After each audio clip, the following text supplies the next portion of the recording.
কিরে কাম তো হয়ে গেছে, আমার তো ভিসা বের হয়ে গেছে। কি হয়েছে? কিরে মন খারাপ কেন তোদের? জুয়া খেললা সব শেষ। নিঃস্ব সব ভাই। শেষ। যা, কি করবি এখন?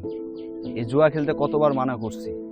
পাশের বাড়ির শাকিল আছে না, খেললে অনেক টাকা দিচ্ছে, ভাবছিলাম আমিও জিতবো, এখন সবার আগে আমি এখন নিঃস্ব।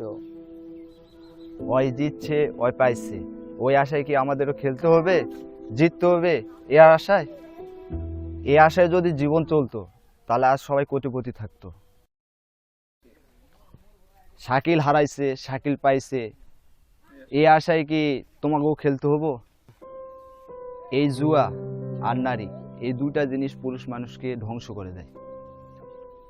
তোরা জীবনে বলতে পারবি তোর মারে 100 টাকা দিছস ওষুধ কেনার জন্য, তোর বাবারে দিছস 50 টাকা চা খাওয়ার জন্য? বলতে পারবি না। আর জুয়ায় হাজার হাজার টাকা হারে ধ্বংস হয়ে যাইতেছস। তোমরা জানো আজকে তো আমি জিতছি। এই তোদের মতন কিছু পোলাপানের জন্য এই এলাকাটা ধ্বংস হয়ে যাচ্ছে। আমরা তো চলে যাবো বিদেশে, আর এলাকা পড়ে থাকতে হলো ভিক্ষুক হয়ে। আরে বুঝলাম না তোর কথা। চুপ। এই সারারে দেখছস, দিন আনে দিন খায়, বাপ মায়ের খেয়াল রাখে না। এই সারারে তুই জুয়ায় নামাইছস। তোর মতন সারারে কি করার দরকার জানিস? এরকম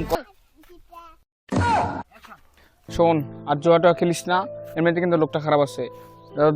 যদি আবার খেলোস তাহলে কপালে কিন্তু মায়ের আছে। আরে শাকিলে খেলছে দেখে আমিও খেলছি। আরে বেটা, আরেকজনে খেলছে দেখে তুই খেলবি নাকি? আচ্ছা ঠিক আছে, আর খেলবো না। আর যেন তোরে খেলতে না দেখি, ঠিক আছে?